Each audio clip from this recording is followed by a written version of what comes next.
Our stories are brilliant. We are resilient. Our stories are brilliant. We are resilient.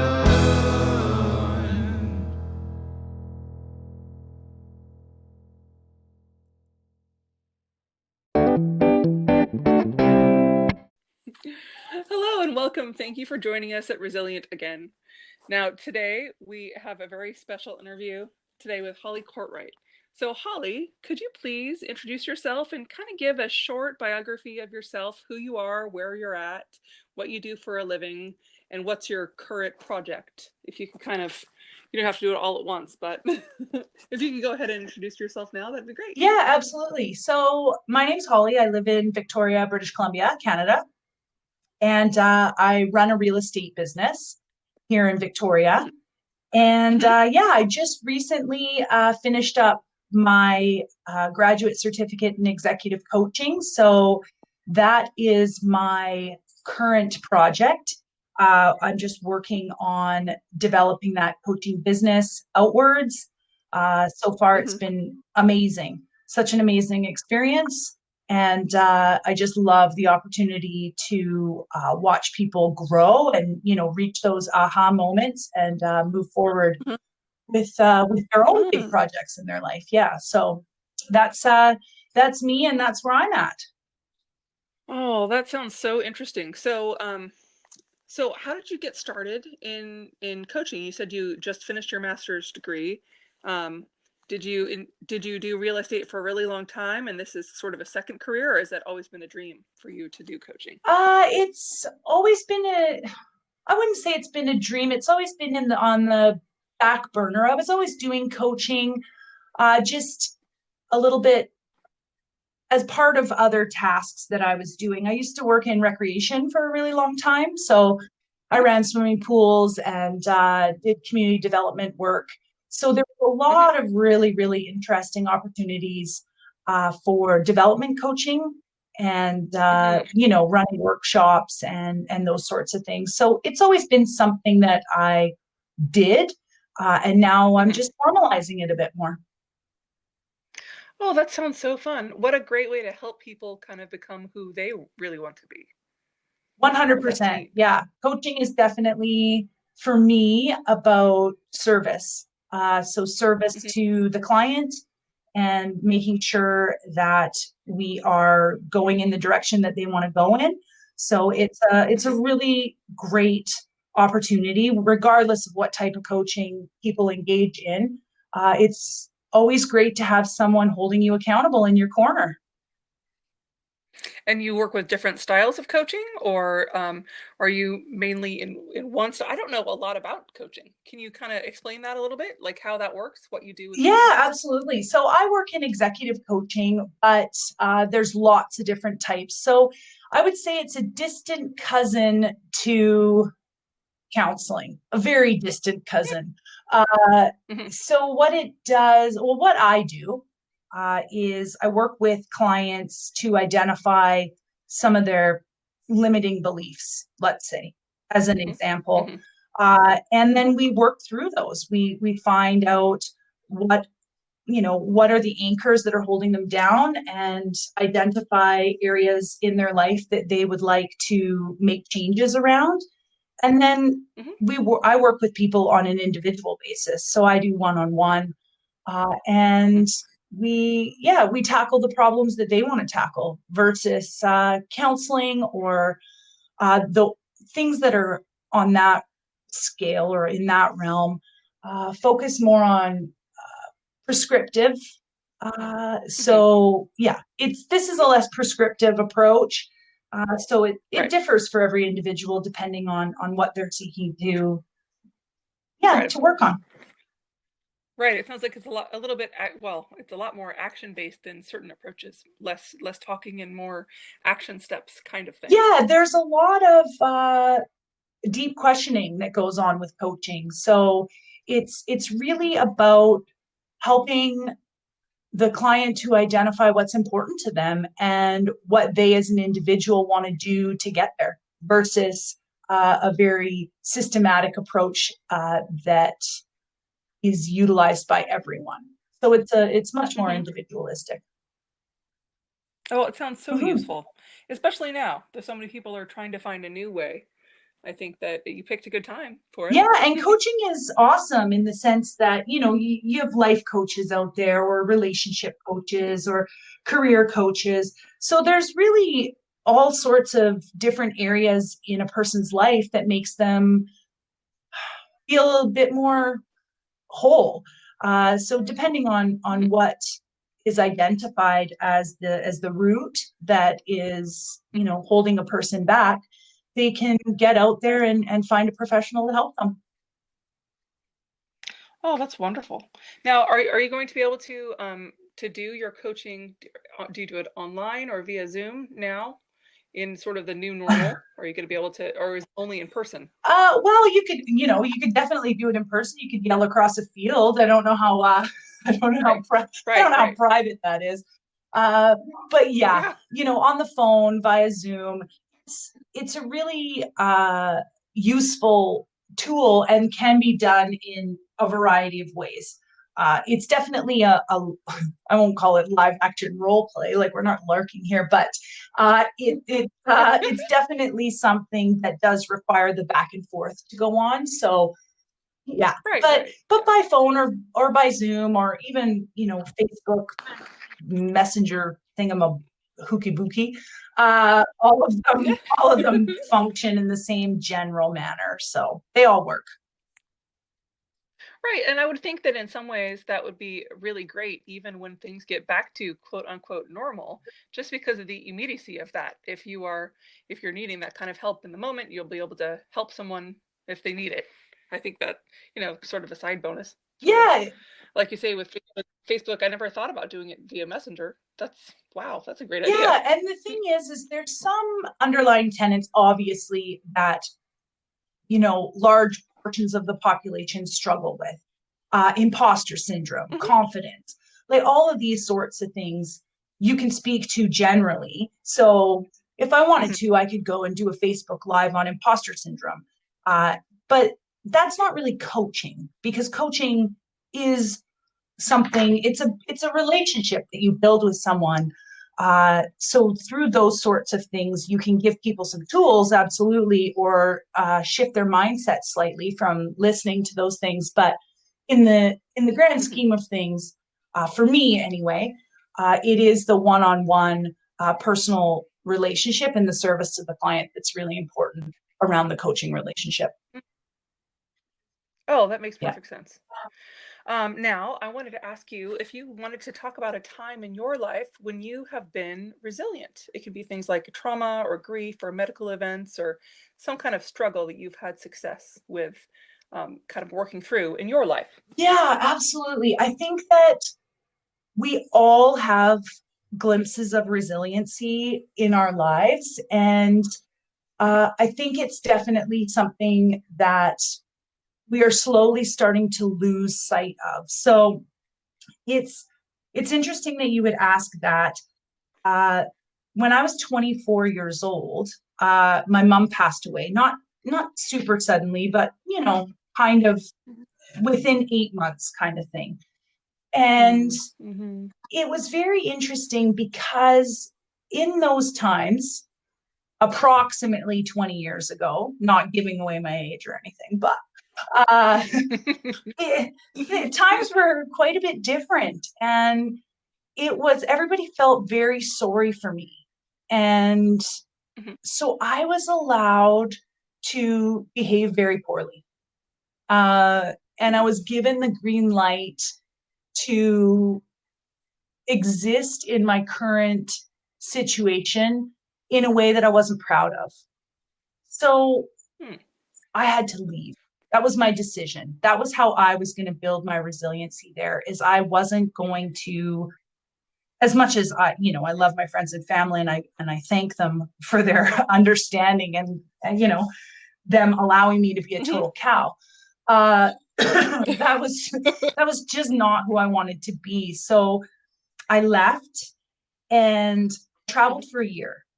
And through solo traveling, it built so much resiliency for me. Every day that I woke up, it was up to me. I didn't have to wake up. I could stay in bed all day. I could, go out to my local watering hole wherever I was in the world, drink tons and tons of brewskis, go home, pass out, wake up the next day.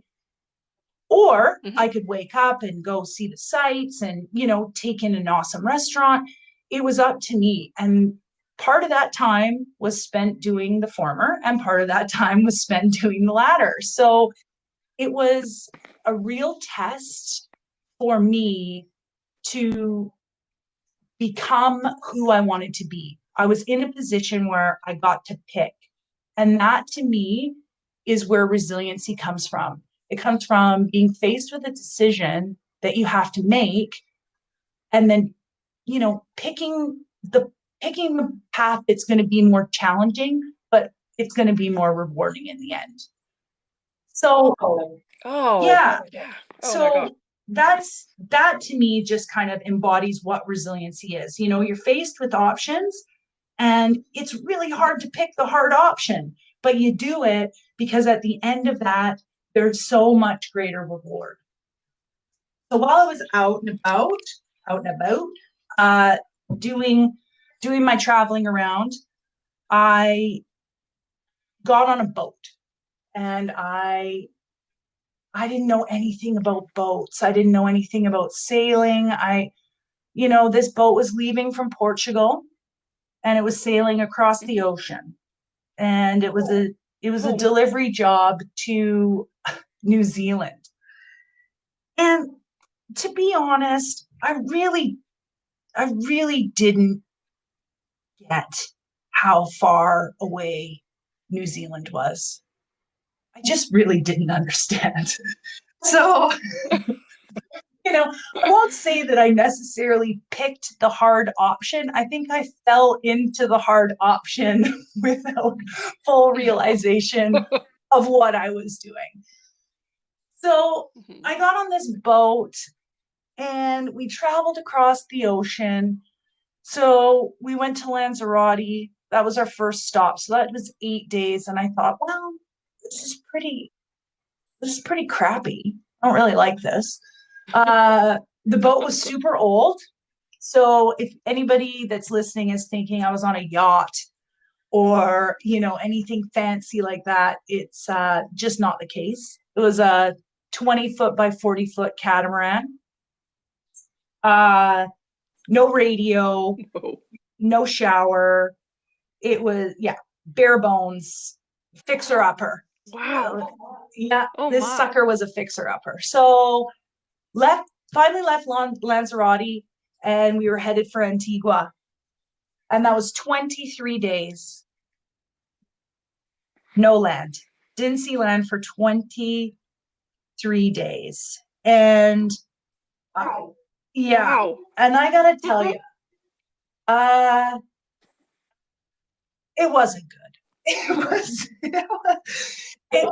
In retrospect, it was amazing. And I guess that's really the takeaway from it all is sometimes in the moment you're in the shit and it is total garbage and it feels awful and you don't understand what lessons you're supposed to be taking from any of this.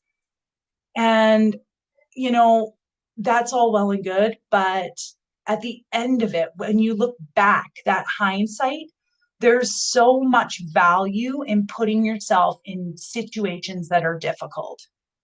And for me, that trip across the ocean was a pivotal moment for me to becoming who I am now, because it allowed me to have all the emotions that we typically don't allow ourselves to have.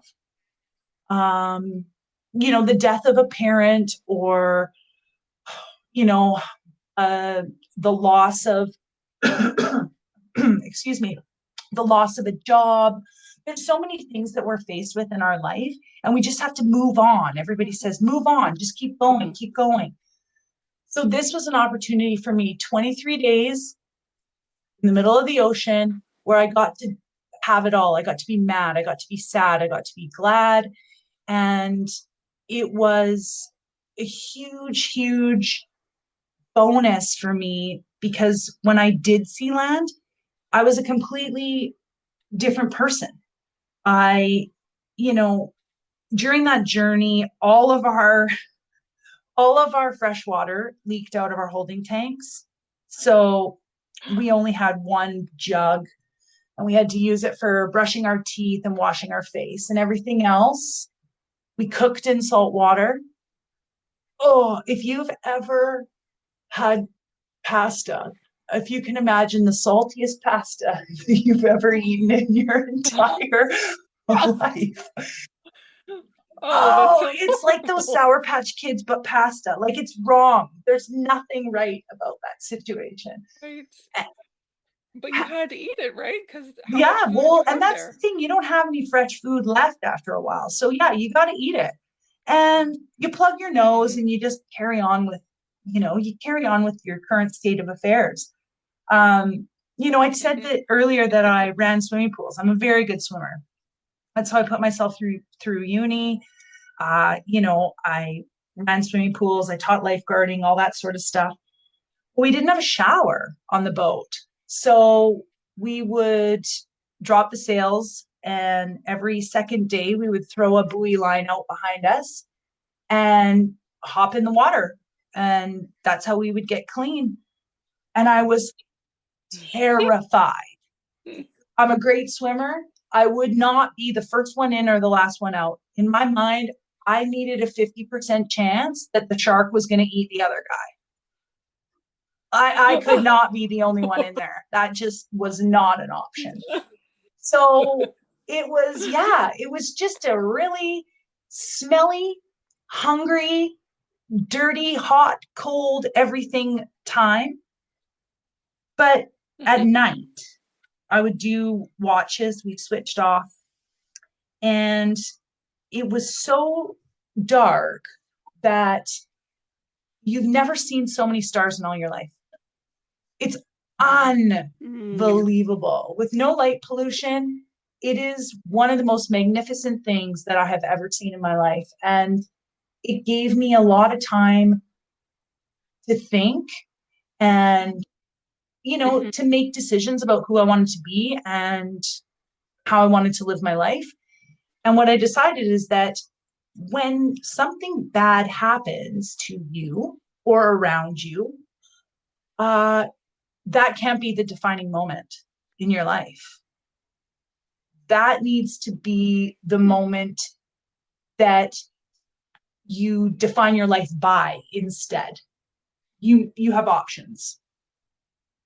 So it yeah, it Mm. was I made it. The first thing I did when I got off the boat is I had an ice cream cone. And oh Oh, my, I it was bet. the best flipping ice cream cone I've ever eaten in my life. I had a shower for about 45 minutes. And I can yeah, see that. and I drank a brewski because it was a dry ship, so no booze on board. And I sat on a picnic table in Antigua looking at what was previously my prison, you know, and Hmm. I was Hmm. very grateful for the challenges that I had made it through. There was so many things that happened on that boat that challenged me, and physically and emotionally. And at the end of it, I came out so much stronger, but only because I decided to. And I think for me, that's really the big thing about resiliency. You have to pick. Hmm. Yeah, you Hmm. have to choose to overcome it. It's we have a choice no matter what's going on around us. And you have to make that choice that you're bigger than the one thing or the two things or whatever is going on in your life right now. Hmm. Yeah, it sounds like you didn't necessarily have to know the next step. You just had to know that you wanted to go forward. 100%. It didn't matter. I was in Antigua. We had to get a lot of repairs done on the boat. So we were around the Caribbean for a couple of months, and we sailed through the Panama Canal, and it was amazing. Amazing. Oh, But oh, halfway wow. through the Panama Canal, I thought, I'm done. I don't want to do this. Yeah, I don't want to do Oh, this God. anymore. And, it's very interesting because Holly, before the boat incident, would have stayed because I Mhm. felt like I had given somebody, I had made a promise that I was going to, help out on this boat all the way to New Zealand. But I Mhm. realized that those sorts of things are a dime a dozen. They'll find someone else to go on that boat. I am not the only person that can accomplish tasks. It Mhm. But I'm the only person that can accomplish tasks for me.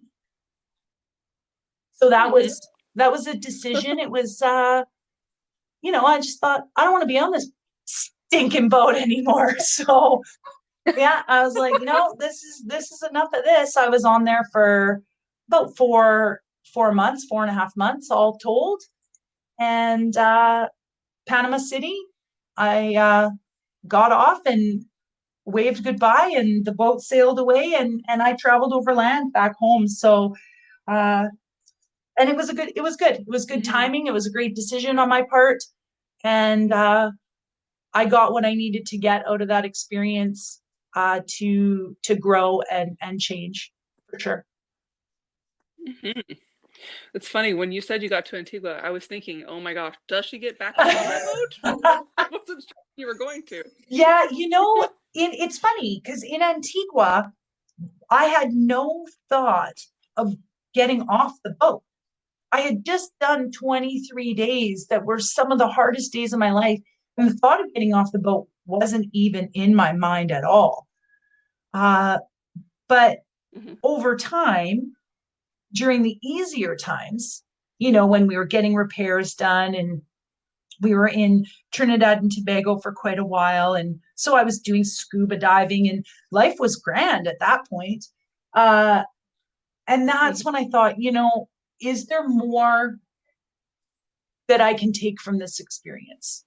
And when I realized that the second ocean crossing that was about to happen, um, I had taken Mhm. what I needed to take from that experience. So, exactly Mhm. like you said, it didn't matter what the next experience was, it just needed to be forward. And staying on the boat wasn't moving forward. That would have been me staying where I was comfortable, even though it was Mhm. uncomfortable. Mhm. Well, it Yeah, was known. totally. You you Yeah, you conquered yeah, it, totally. And kind that's the of. thing. Once you've conquered something, if you just stay there, you have to ask yourself why. Aren't there bigger Mhm. things? Isn't there another thing that I can get out there and conquer? Because we can all take a rest. You know, it's not about having to be moving forward at, Mach 10 all the time. But at some point, we do have to take that next step, and we do need to move towards a new goal. Yeah, it sounds like it was a really good self-care move for you to know yourself enough to know that you were ready for a new challenge. Yes, Do you have other no, no, Oh, go no. ahead, I'm sorry. Yeah, absolutely. And I think that deep down, we all know ourselves well enough to make the right decisions. But for whatever reason, Mhm. and there's a multitude, there's as many reasons as there are people on this planet for why we don't Mhm. make the right decision. So Mhm. it is, again, getting back to resiliency. That is part of building resiliency, is digging down and making the right decisions for ourselves.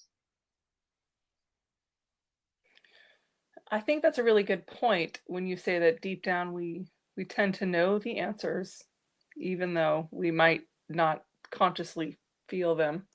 That's getting to know yourself. I feel like your journey. It was interesting because I'm teaching a memoir writing class right now. One of the subjects is travel writing and travel memoir, and the whole point is the outer journey is a metaphor for the physical journey is a metaphor for the inside journey.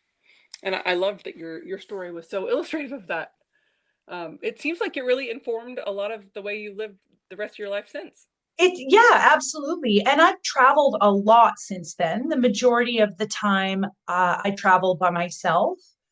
And it's something that for me reinforces my own abilities to myself. When I pack up, it doesn't matter that I've switched from a backpack to a wheelie. Shh, don't tell anyone that I have a wheelie now, but uh, it's that doesn't matter. It doesn't matter that I'm not staying in flea infested huts anymore because I have a little bit more cash flow going on.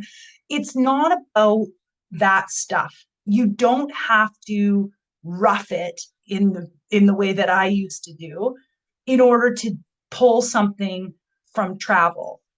uh for me, it's Mhm. about being by yourself, being self sufficient, making good decisions, actually making decisions, waking up in the morning and deciding where you're going to go for breakfast. What sites are you going to go see? It's all about you. That is how you get to know yourself, is you put yourself into a position where you don't have anyone else to lean on. Mhm. I I I love that. That's an interesting point that you brought up because I have a I have a son who's 19 and he's just finished his first year of college, right? And gosh, I want that for him so much to be able to go and do those things. I traveled when I was 19 as well, and to be able to make those decisions as an adult. Like you're saying, every single minute decision from where you're eating breakfast to what country you're going to visit next. What a gift to be able to learn to know yourself in that Well, way. and I find now I have friends that have kids. I don't have any children. I have friends that have Mhm, children, and I've worked with, you know, I used to supervise a staff of 45 people between the ages of 15 and 25. So, mhm, seeing that age group in the workplace and those sorts of things, we've really moved away from the importance of them knowing who they are. There mhm, is a serious, you can agree or disagree with me, but there's a serious lack of resiliency in that age group. And, mhm, uh, I am in the camp where I don't think it's all their fault. Uh, we don't mhm. push them to experience hardship. Instead, we try to Right. shelter them from it. And we can't shelter them from hardship forever. And the only way you get through hardship successfully is by building your resiliency, which requires that you know yourself. So it's all connected, and it's Mhm, we're seeing that age group really struggle. And I think a lot of it, I won't say all of it, like every 19-year-old needs to put a backpack on and go stay in flea ridden beach huts. Uh, that's, although they should. Like, I why mean, not? But just right. this push for to get out there and get a job and go to school and do all, this, that, and the other. Sometimes we need to just, and we're seeing it right now with COVID, sometimes we need to take a break, Mhm, right? And we struggle mhm, now. You see, with COVID, we're struggling because we're not used to taking a break. We don't know mhm. what to do with ourselves when there's nothing to do. Right. And you're Yeah, faced with you're yourself. faced with this person, you look in the mirror and you think, I don't even know who you are because you haven't spent enough time looking in the mirror at that person because everything is all about how busy we are. And you cannot build resiliency around busyness. It's, I don't think. Oh, I agree. I think, well, as you say, it's kind of a method of of hiding from getting to do the work to know yourself because you're not willing to be solitary enough to stand still and figure it 100%. out. 100%. And that boat, I could use it in a million different ways. It's to me, it was the same as being, you know, locked in a room by myself kind of thing. Uh Mhm. it's exactly the same thing because wasn't wasn't stuff. I couldn't drown myself in the internet. I Mhm. couldn't go shopping. I couldn't, you're just stuck there. Mhm. And sometimes there's a lot of value in being stuck. Mhm. Well, I think that's a Mhm. really valid point too, because then you have to Or find a you way just out. stay there. You got to figure it out. Yeah, Yeah, that but too. sooner or later, uh, you know, you can only stay there for so long. So there's Hmm. yeah, I really do think that being stuck uh leads to great things. Hmm. Yeah. Oh, I agree. So Hmm. switching gears just a little bit, what kind of stuff do you do now? And also conversely, what did you do pre-COVID? What kind of stuff do you do to make you happy besides travel? Well, it's good that I have some other things because I'm not going anywhere very far for a while here. Right. But yeah, for Right, me, right. I I am a aspiring golfer, which is shock. Like Hmm. I'm terrible. If you could see me physically, I'm very tall. So I have an exceptional lever system. So I can hit the ball so far, like crazy far for a girl, a Hmm. woman, sorry, a Hmm. woman. Hmm. Uh, Hmm. but it's in the wrong direction every single time. So it, yeah, but Oh no. I took that on because it gives me a really good opportunity to hang out with my dad. Uh, and other than that, I play slow pitch. I hang out with my dog. I got a rescue dog, Cedar. She's from Thailand. And I love reading.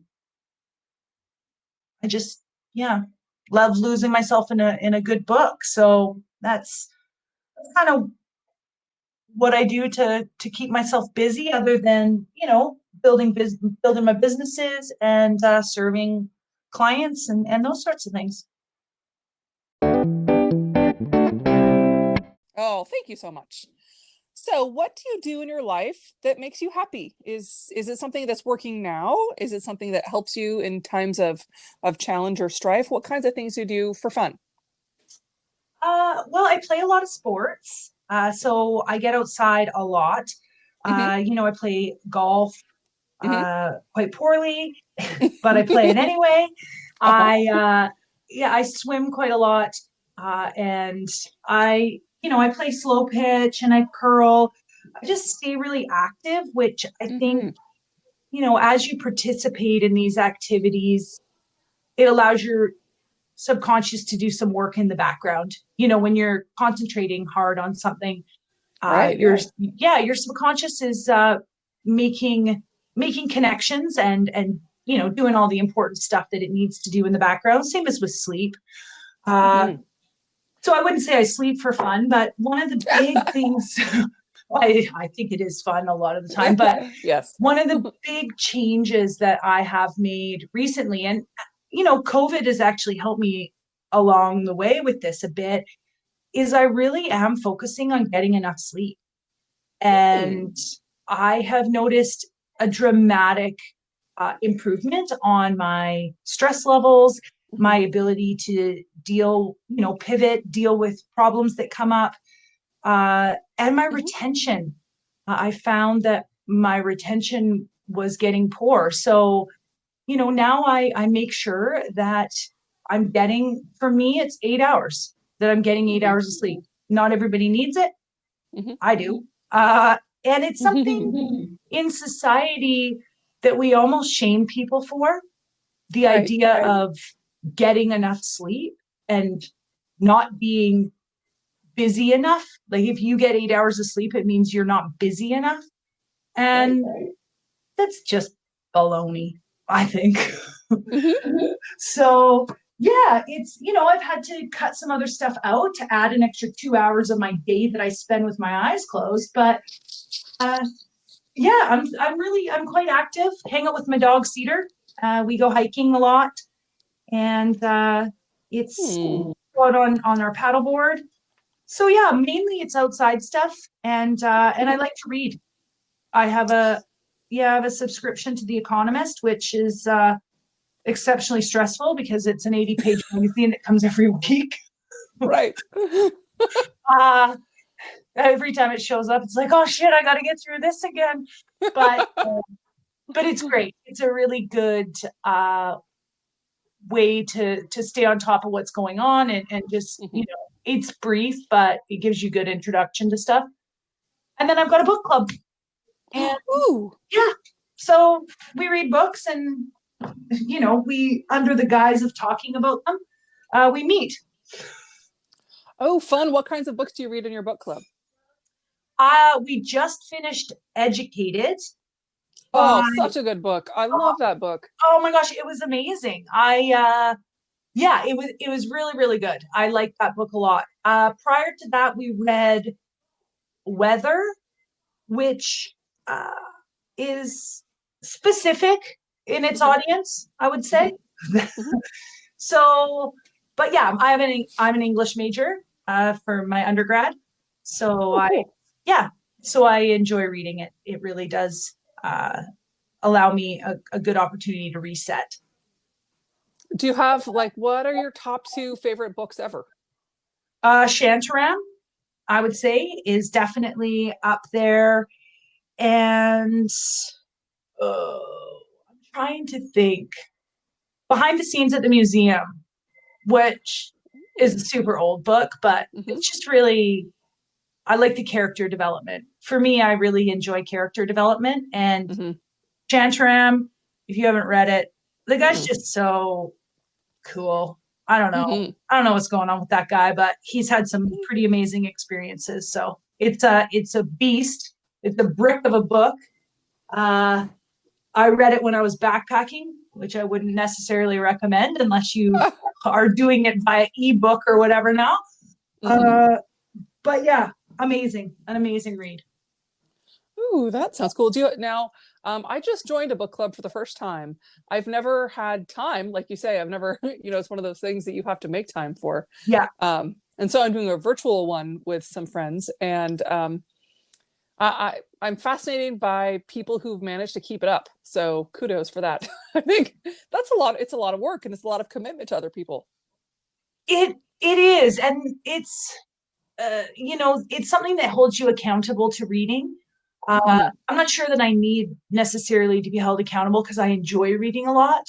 But for people who struggle, it's a really great thing to at least contemplate or give a shot, because having an accountability partner in anything is always a huge bonus and really pushes us to succeed and be successful. So, reading, I can't say enough about what reading does for us as individuals. It broadens our mind, it expands our vocabulary, it allows us to express ourselves with more ease.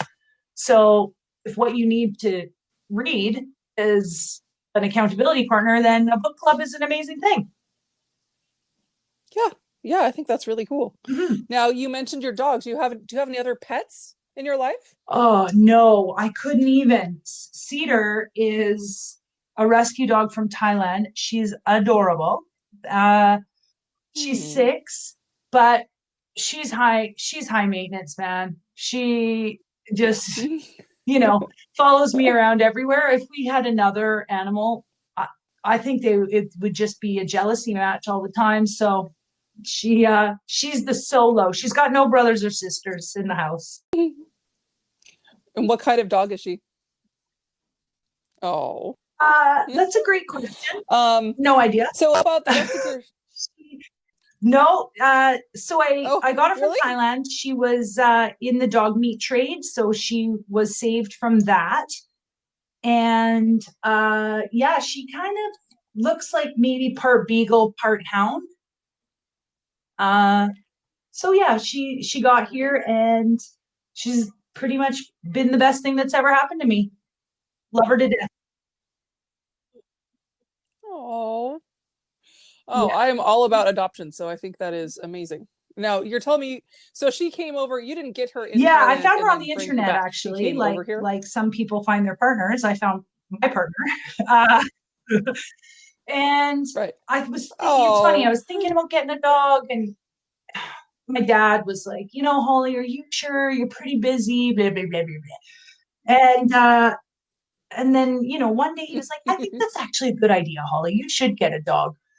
And then about a week later, I just saw her on the internet. I was following a bunch of rescue organizations, and there's one that's run out of Hua Hin in Thailand by this lovely woman from Germany. And I saw her and I was like, that's my dog. And her name was Ming. Hmm. Uh, so yeah, they shipped her out here in a crate. Mhm. She got on an airplane and stuff like that, and picked her up at the Vancouver airport. I'm in Victoria, so had to bring her back. But yeah, she was pretty skittish. She couldn't go up or down the stairs. Didn't understand the leash. Uh, had to get 19 of her teeth taken out Mhm. because they were in pretty bad shape. But Oh. she's amazing now. She's, Mhm. like I said, she's my best friend. She's my partner in crime. She gets me outside every single day, multiple times a day. Oh. Hmm. What a gift. What a gift to give yourself. That's really neat. That's really neat. Yeah, I like I say, I have way too many Oh, animals. I don't have a huge house, but I have four cats. Um, you know, I think that it's really hard if you're an animal person, it's hard to say no, and there's especially so when an many animal of doesn't need them. places to live. It's heartbreaking. Hmm. I follow a lot of rescue organizations, and It is. especially in the States, where there's kill shelters, Hmm. that just absolutely Right. ravages my emotions. And a lot of those dogs Hmm. and cats, but dogs specifically, that end up in kill shelters, it's so Right. sad because they're overbred, and they're just breeds that people have passed judgment on, and they're never getting adopted. And they're lovely, pit bulls, Hmm. boxers, German shepherds. Uh, they have the ability to be amazing dogs, just like any other dog. So it's really heartbreaking to see, that Hmm. there's so many of them that end up in these shelters, and millions of them are put down every year. And it's really a travesty that humanity has allowed this to continue to happen. Hmm. Yeah, we do. We're Well, I'm we're glad that you have we're Cedar just and two Cedar peas in a has you. pod over here. Oh, so it sounds like Cedar is also quite a part of your daily routines. Do you have other kinds of routines Uh, that make your life easier? you know what? To be honest, it's that's such an interesting question, because really, really successful people, or when people are telling you how to be successful, it's all about uh, get up super early in the morning, have your set routine, follow your set routine, do the same things every day. Like small, consistent actions lead to success. And to some degree, I agree with that. Hmm. Uh, but I also think it misses the point that everyone is an individual. So I don't have a lot of routines necessarily. I eat at different times, I get up at different times, I shower at different times. My consistent things are I spend time outside Hmm. every day, and I spend time, not right now, but I spend time around people that motivate me and bring me joy. Those are the consistent things that in my life versus, wake up at 5:30 in the morning, read for half an hour. Like, I don't live my life in that way. Right, right. And I don't think it has to work the same way for everyone, but that's a really good answer. That's a great answer. So this is kind of an interesting sideways question, but I always like to talk to the people I interview because I think it's neat to find out if you're a visual learner or a That tactic is learner. very interesting. Uh, it depends on what I'm learning. So, having grown up Hmm. before the internet, I'm aging myself. No, listeners, I'm not 65. Uh, but back for me in high school and stuff, we didn't have the internet. We weren't, even when I started uni, we weren't taking computers to school and those sorts of things. So uh, I definitely need to write things down. I'm not good at reading off of the computer or anything like that. Uh, so I would say academically, I need to I'm not auditory. I'm visual for sure, in terms of like academic learning. Hmm. But Hmm. other things I do need to, Hmm. I need to do it. It's not enough for me to read about, say, I don't know. I'm trying to think. If I needed to change the oil in my car or whatever, what that's a weird example to choose because I do Hmm. that all the time. But let's say I had to, I would need someone to show me how to do it. Reading how to do that wouldn't sink in for me. Hmm. Hmm. Oh, that makes sense. That makes sense. I just find it really fascinating that there are people who, my brother-in-law is the kind of person, to use your analogy. I mean, he could just do it. He could read it and he'd do it instantly, but I am definitely not. I have to, I'm very similar in that I like to read stuff and I can absorb information pretty well by reading it, but in order to do something, I Well, have to be shown sometimes. and it's the For thing me, that's so that can be a little interesting frustrating. I don't know about about you, that, but about learning styles and uh, different ways of communicating, different ways of managing conflict. All these things have a huge impact on how we deal with other people and how we are in our personal and professional relationships, which is why you're seeing so many more large companies investing in different types of things, whether they're doing Myers-Briggs or they're doing STI or they're doing a DISC assessment. They want to know what is making their Mhm. employees tick, who's going to work well together, who is not, who's oil and water. It in a in the workplace, these types of things are Mhm. really important to know, and it makes teams function so much better. And I think as individuals, it allows us to function far more efficiently and effectively if we have a good understanding of what is our communication style, how do we learn the best, how do we manage conflict, all of these sorts of things. uh, because we can identify where we're at, what path we're on, Mhm. where we're headed if we continue behaving the way that we are, and we can make adjustments and pivot, move.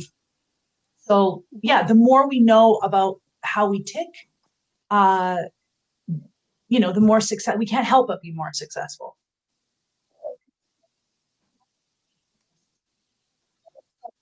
Oh, I totally agree. Oh, definitely.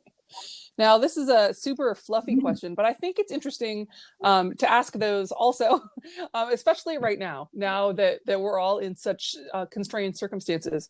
Are there things that you do during your day? Things like small pleasures? Do you like coffee or tea, or is there some sort of biscuit you have to have in the afternoon? What's something really Uh, small, but a small pleasure that you do for yourself well, I now? do.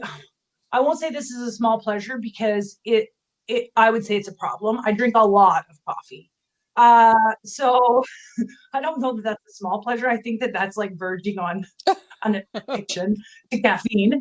But you know, something that I do when we go for a walk down to the beach and stuff like that is I put my feet in the water. Cedar doesn't like to swim, so she sits beside me. But the water's so cold, Mhm. and but I do it all year round, and I just find putting my Mhm. feet, I roll my pants up and stuff, and just kind of dangle my feet in the water, and it I don't know, Mhm. it's kind of like a reset for me for some reason. It just feels very cleansing.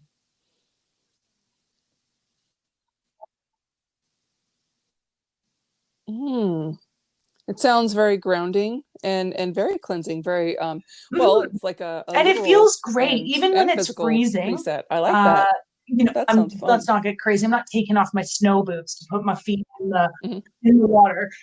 So there might be a couple months in there where the feet don't see the water. But Right. even when it's cold, it just feels, Mhm. even when it's needly, when it's so cold, it feels like it's just pricking you with like a million needles. It's still, yeah, it still just feels, it's almost like your whole body just kind of pulls that chill upwards and it just cleanses you. It's like a sauna, but the opposite way. Mhm. Yeah. Mm. Ooh. Oh, that sounds fun. I can Yeah. just imagine you being at the Yeah. water's Well, edge there and some woo, people that would be so really cold. strongly believe in swimming in water that's that cold. Now, that's too much for me, but Yeah. the feet are a Yep. good thing. Mhm. Oh, I think that's cool. I think that's really cool. Do you have any new projects that we can plug? Anything coming up for you that I Yeah, can direct read absolutely or they listeners can. to on the show? I'll Can they provide you contact you in some with way? some information and stuff like that. But if they I've got websites and all that sort of stuff, and I'm on Facebook. I'd love it if they wanted to look me up. It's Holly Courtright. There's not a lot of them. I'm in Victoria. Hmm. I would love Okay. to just hear if anybody has uh, any Hmm. book, any books that they love. I would love them to reach out and let me know. Or if anything that I've said resonates with them, or they are, as we talked about earlier, I am an executive coach, and if anybody is, looking for some help to find a bit more focus in their workplace or move themselves to the next level, 100%. If they'd like to reach out, they can find me on LinkedIn, Facebook, by email. It's just holly@courtright.co. And I'd love to chat with anybody.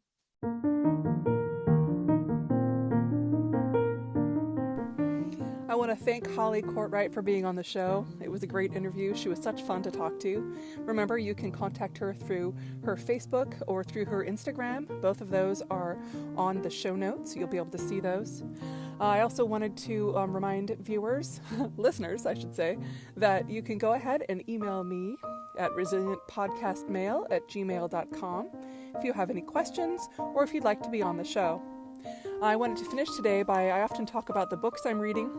Nonfiction this week, I'm reading a book recommended to me by another podcaster called The Five, The Untold Lives of the Women Killed by Jack the Ripper by Hallie Rubenhold. Fascinating. It's a sociological study, really, of 18th century London and the women who lived there and their lives rather than focusing on the way that they were killed. But it's a great book for people who like true crime. Also, I'm reading a fiction novel, a young adult novel called No Fixed Address by Susan Nielsen, which is about a kiddo that's living in a van. It's wonderful. I recommend both.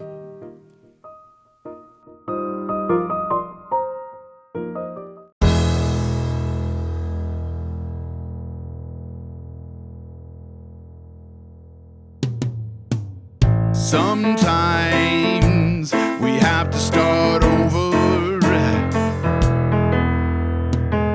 Sometimes we have to fight back. Sometimes it's all too much.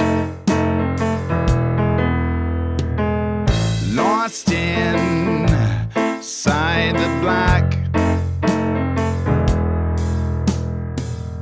Our stories are brilliant. We are resilient. Our stories are brilliant. We are resilient.